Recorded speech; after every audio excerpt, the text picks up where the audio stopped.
Salut tout le monde, j'espère que vous allez bien. Alors, Realme X50 5G, le titre est probablement un petit peu nébuleux pour vous. D'ailleurs, dites-moi dans les commentaires si vous l'avez compris ou s'il va falloir attendre la fin de la vidéo pour savoir ce que je voulais dire. Peut-être que le fil de mes pensées n'est pas évident à suivre, mais pour moi, il y a une logique dans ce titre et vous la découvrirez au fur et à mesure de la vidéo. Ce téléphone, eh bien, j'aurais souhaité vous le présenter, j'aurais aimé l'avoir dans les mains aujourd'hui dans cette vidéo, mais apparemment Realme a oublié de me l'envoyer ou... Ouais, je crois que plus probablement, en fait, c'est parce que je suis trop confidentiel. Ma chaîne n'est pas assez importante et non, ils ne m'ont pas envoyé malheureusement. C'est pas grave, de toute façon c'est un téléphone que je suis déjà de plus ou moins loin depuis un petit moment, je l'attendais. Et je suis cette marque Realme, je ne sais pas si vous la connaissez. C'est une marque relativement récente et elle est arrivée en France en fait au mois de mai, donc elle est toute jeune chez nous. Ils nous proposent avec le X55G un téléphone milieu de gamme, mais un milieu de gamme relativement qualitatif, là où il commence à y avoir déjà pas mal de concurrence. C'est-à-dire un téléphone qui a la capacité 5G, qui a pas mal d'atouts que l'on peut retrouver sur des téléphones premium, et celui-ci a un certain nombre d'atouts vraiment importants. Vous verrez qu'il a beaucoup de choses à proposer. Et ce téléphone se positionne à un tarif de 379,90 €. Alors ce tarif, évidemment, c'est celui de lancement, mais nous le trouvons déjà avec des offres promotionnelles dès maintenant, et ça va se succéder dans les semaines qui viennent. On retrouve une dalle de 6,57 pouces, donc c'est une dalle relativement grande par rapport à plusieurs de ses concurrents. Et on va ressentir également cette différence de taille un petit peu au niveau du poids, malheureusement, puisque le téléphone fait 202 grammes. Je dis malheureusement parce que pour moi il est quand même relativement lourd. Quand on dépasse les 190-195 grammes, ça commence à devenir, à mes yeux du moins, un petit peu limite. Après, tout est une question de goût. C'est une dalle plate sans bord incurvé, ce qui est le cas de tous les téléphones ou quasiment du milieu de gamme, donc de ce côté-là, rien de particulier à en dire. Cette dalle est équipée d'un poinçon pour la caméra selfie, et plus exactement d'un double poinçon, comme sur le OnePlus Nord. Et finalement, ce que j'avais fait comme remarque concernant le OnePlus, je vais la refaire également sur ce Realme, c'est que malheureusement, ce double poinçon, il est un peu gros, il est quand même très visible, et il en gênera probablement un certain nombre d'entre vous. Bon, les goûts, les couleurs, ça ne se discute pas.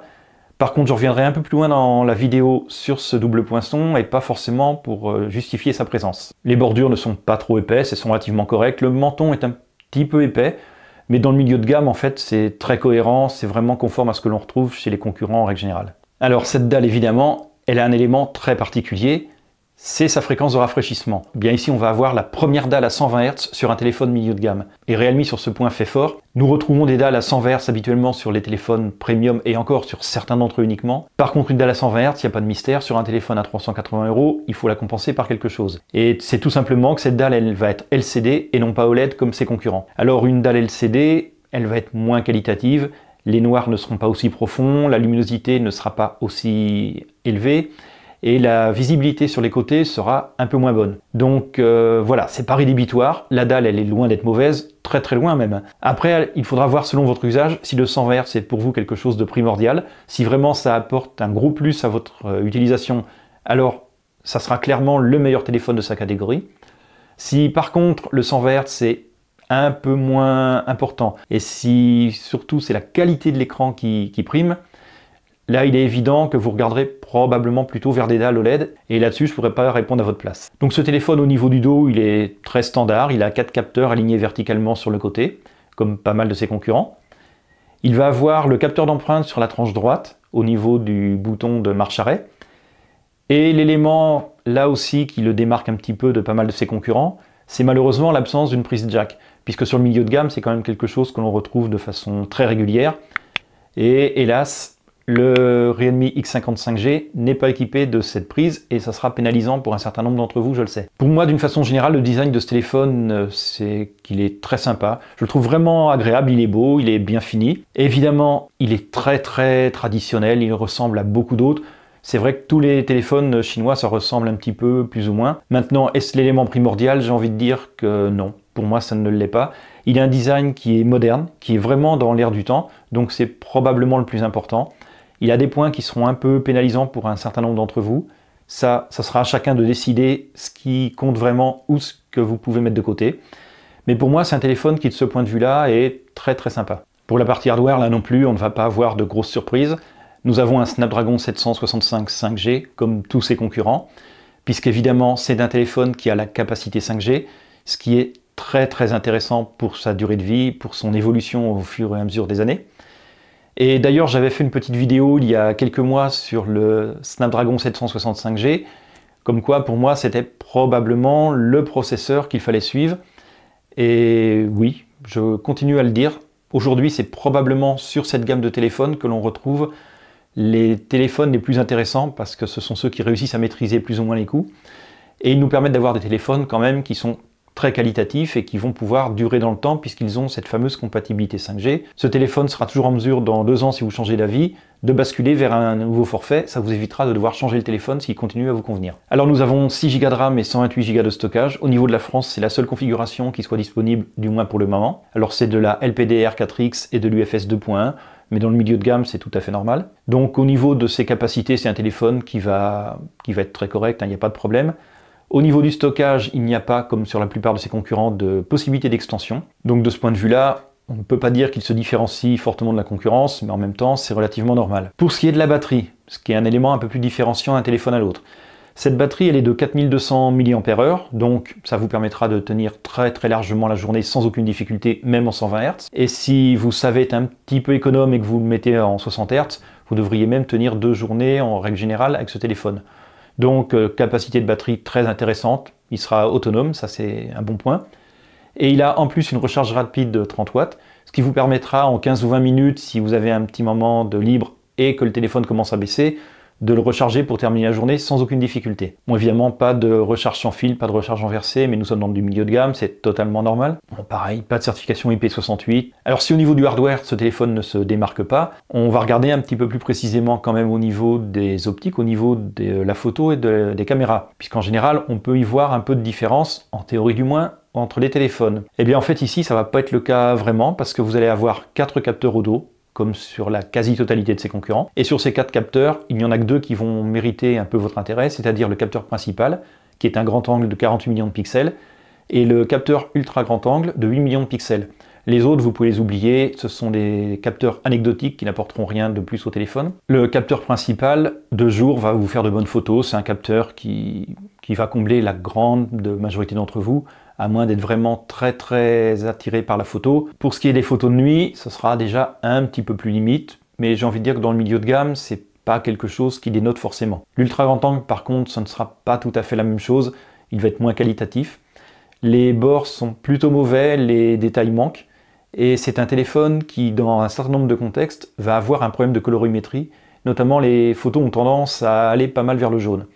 Alors ce sont des éléments qui peuvent tout à fait être corrigés au niveau logiciel, d'ailleurs, il faut bien savoir que les premières photos qui ont commencé à être prises, les premiers essais, c'est sur une version qui n'est pas définitive. Pour le moment, c'est ce que l'on peut en conclure, c'est qu'au niveau des appareils photo, c'est pas le meilleur de la catégorie, mais en même temps, au niveau du milieu de gamme, je pense qu'il va amplement suffire à la plupart d'entre vous.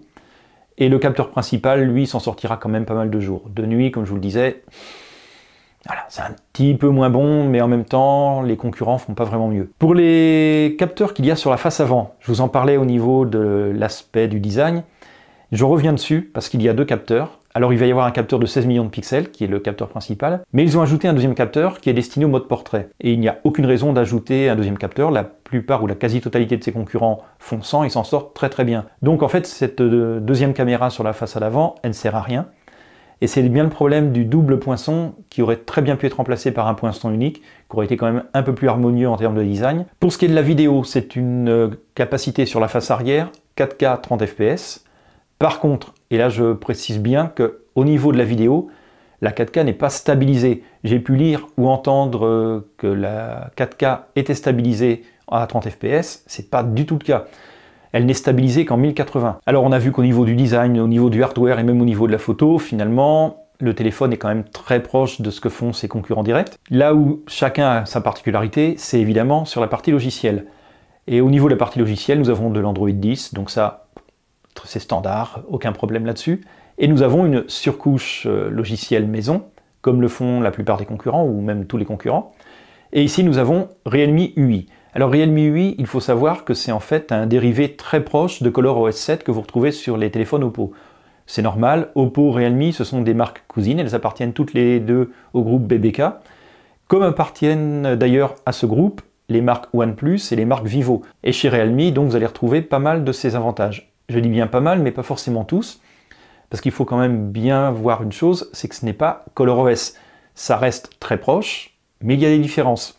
Et notamment sur Realme 8, vous allez avoir des menus qui sont plus fouillis, c'est quand même un peu moins carré, c'est un petit peu moins finalisé. Et c'est surtout, je vais avoir quelques éléments problématiques, à savoir qu'il y aura pas mal de bloatware installés. Les bloatware, ce sont tous ces logiciels dont vous n'avez que faire, mais que vous retrouvez installés par défaut, parce que finalement, des accords financiers font que la marque touche un petit peu d'argent des marques dont on installe l'application. Et vous allez avoir également une sorte d'antivirus qui va scanner toutes les applications que vous installerez, quelles qu'elles soient. Comme vous le retrouvez d'ailleurs sur Xiaomi. Alors par contre, là où chez Xiaomi, vous pouvez désactiver ce scan, c'est pas possible sur Realme.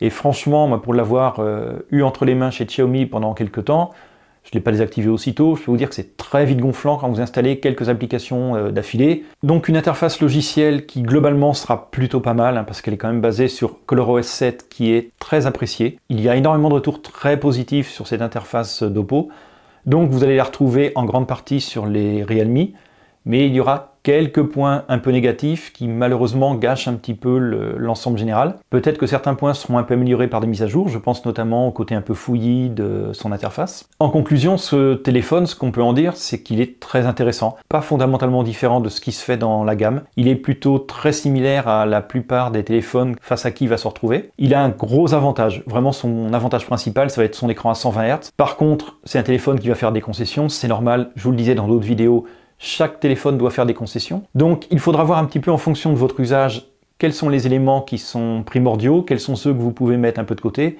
et ça vous permettra de trouver le téléphone idéal pour vous. Maintenant, la question qu'il faut se poser, c'est est-ce que ce téléphone aura suffisamment d'attrait face à la concurrence? Et sur ce point, je ne suis pas totalement sûr qu'il réussisse à trouver sa place.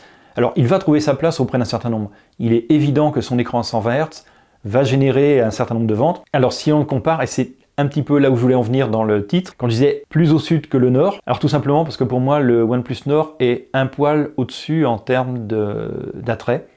Je pense que la dalle 90 Hz OLED du OnePlus Nord est plus intéressante que la dalle 120 Hz en LCD du Realme. Malheureusement, son prix de lancement de 379,90 € hors promotion, nous sommes d'accord. Il va arriver face à d'autres concurrents qui sont déjà présents depuis quelques semaines, voire quelques mois.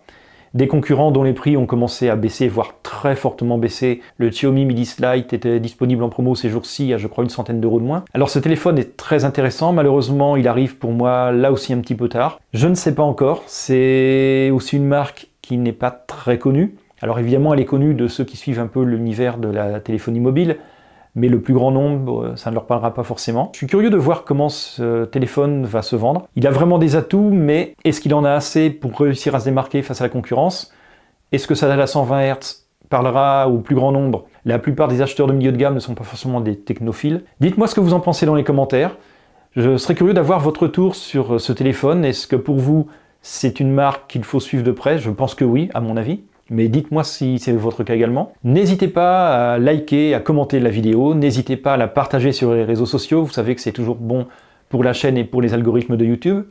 Quant à moi, je vous dis à très bientôt dans une prochaine vidéo. Salut tout le monde!